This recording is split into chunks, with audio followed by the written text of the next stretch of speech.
Good morning. बढ़िया। तो बहुत दिनों से हम व्याकरण के संदर्भ में चर्चा कर रहे हैं। पहले हमने उपयोजित लेखन के संदर्भ में चर्चा की और व्याकरण जो 14 अंक के लिए हमारे कृति पत्रिका में होता है इसके संदर्भ में हम चर्चा कर रहे हैं। तो संज्ञा देखा, सर्वनाम देखा, अभी विशेषण क्या होता है, विशेषण की भेद क्या है और गुण विशेषण, इनके संदर्भ में हमने जानकारी देखी थी। यहां तक किसी को कुछ दिक्कत आई क्या, क्या अड़चन है आपको, ये आप बता सकते हैं। नहीं तो एक मैसेज भी किया, कमेंट बॉक्स भी में डाला कि सर ये हमारी समस्या है, तो हम इनके ऊपर और चर्चा करेंगे ताकि आपका कोई भाग मिस ना हो। यानी क्या है कि हम बारीकी से सूक्ष्मता से अगर हम उनको पढ़े तब हमें या आसानी से एग्जाम के समय कृति पत्रिका में हम उनको सही ढंग से अंक लेने के लिए उनको छोड़ सकते हैं। तो विशेषण के जो 4 भेद है, गुण विशेषण, संख्या विशेषण, परिमाण नाम वाचक विशेषण और सार्वनामिक विशेषण। तो मैंने इसे पहले आपको कहा था कि प्रकार तो 6 है लेकिन 4 में उनको समाया है। तो 4 में कैसा समाया, इनके संदर्भ में हम जानना शुरू करेंगे। गुणवाचक विशेषण हमने देखा, गुणों के संदर्भ में यानी संज्ञा या सर्वनाम, संज्ञा या सर्वनाम ऐसा शब्द है कि संज्ञा या सर्वनाम के संबंध में गुण है, दोष है, आकार है, रूप है, रंग है, इनके संबंध में विशेष जानकारी जो शब्द देता है उसे गुण विशेषण कहते हैं।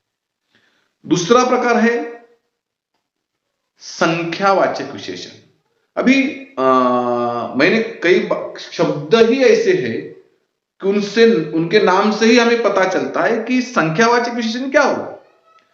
तो उनकी परिभाषा क्या है? उनकी परिभाषा यह है कि संख्या के संबंध में संज्ञा या सर्वनाम, ऐसा शब्द संज्ञा या सर्वनाम, यह शब्द के लिए संख्या का बोध कराती है।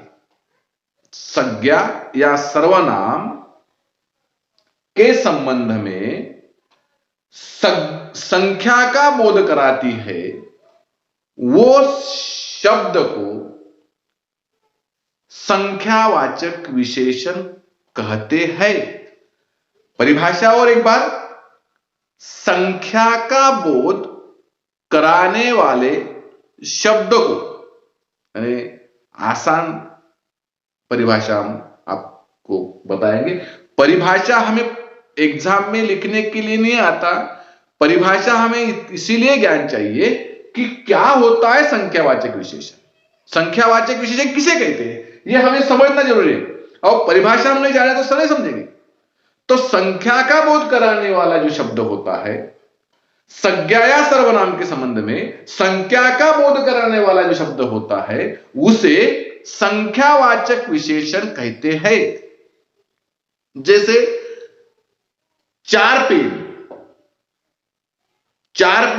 2 कक्षाएं, जो संख्या के संबंध में कुछ सामान, यानी संख्या का बोध कराने वाले शब्द को संख्यावाचक विशेषण कहते हैं। यहां परिभाषा आप पढ़ रहे और ये उदाहरण है, मैंने 2-3 उदाहरण आपको यहां दिए हैं, आप पढ़े और समझे कि यह विशेषण तो है, ये विशेषण तो है, लेकिन विशेषण किस प्रकार का है? गुण नहीं बता रहा, दोष नहीं बता रहा, आकार नहीं समझा रहा, यह हमें समझा रहा संख्या के संबंध में विशेष बोध कराती है, उसे संख्यावाचक विशेषण कहते हैं। संख्यावाचक विशेषण के दो प्रकार है। मैंने पहले आपको कहा था कि कुल मिला के ऐसे 6 प्रकार है, तो संख्यावाचक विशेषण के 2 प्रकार है। एक निश्चितवाचक और दूसरी अनिश्चयवाचक। यानी निश्चयवाचक विशेषण किसे कहते हैं? जो संख्या निश्चितता का बोध कराती है, जैसे 5, 10, 1 लाख, 20,000, ये निश्चित संख्या है। ऐसा नहीं कहा, निश्चितता का, जो संख्या निश्चितता का बोध कराती है उसे निश्चितवाचक विशेषण कहते हैं, निश्चयवाचक विशेषण कहते हैं। आसान है भाई, मुझे तो नहीं लगता कुछ गड़बड़ी होंगी। संख्या है लेकिन निश्चितता है, संख्या है निश्चितता है। संज्ञा या सर्वनाम के लिए निश्चित संख्या का बोध कराने वाला जो शब्द होता है उसे निश्चयवाचक विशेषण कहते हैं, निश्चय संख्यावाचक विशेषण कहते हैं। 2 प्रकार में से एक निश्चयवाचक विशेषण और दूसरा अनिश्चयवाचक विशेषण। 4 गाय को खरीदा।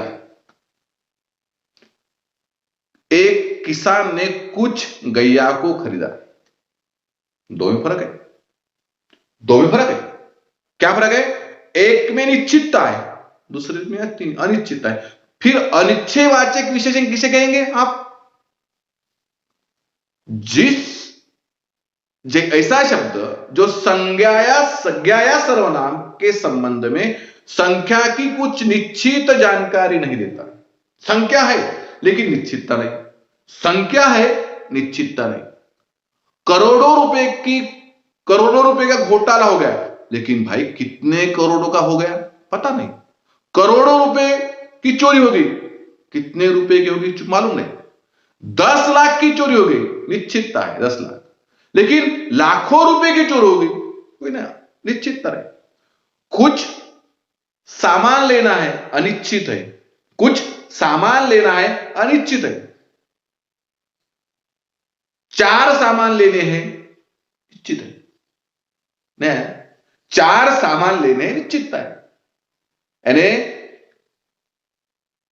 हमें इतना ही समझना है, संख्यावाचक विशेषण के 2 भेद है। 2 भेद है, उसमें निश्चयवाचक विशेषण, अनिश्चयवाचक विशेषण। कोई प्रॉब्लम नहीं। कुछ, अनेक, बहुत या अनिश्चित। निश्चित संख्या है, निश्चयवाचक। बहुत सारे उदाहरण है। यानी निश्चयवाचक विशेषण के उदाहरण और अनिश्चयवाचक विशेषण के उदाहरण आप देख सकते। दोनों में भिन्नता क्या है? या निश्चितता है या अनिश्चितता है। हमें वाक्य में भेद पहचानने के लिए आएंगे। विशेषण है तो, लेकिन विशेषण किस प्रकार का है? गुण विशेषण है, संख्या विशेषण है, तो संख्या विशेषण के 2 प्रकार है। एक निश्चित संख्या का बोध कराती है और दूसरा संख्या है लेकिन अनिश्चित है। ओके, तो दोनों प्रकार को हम समझे, उसकी सूक्ष्मता समझे, ताकि हमें पता चले और हम सही भेद लिख सके। जब हम सही भेद लिखेंगे तो हमें अंक बढ़िया मिलेंगे। तो यहां तक समझा है? कोई दिक्कतें नहीं। यानी संख्यावाचक विशेषण किसे कहते हैं? उनके 2 भेद है, निश्चितवाचक विशेषण, अनिश्चितवाचक संख्या विशेषण। निश्चितवाचक संख्या विशेषण, अनिश्चितवाचक संख्या विशेषण। निश्चित में संख्या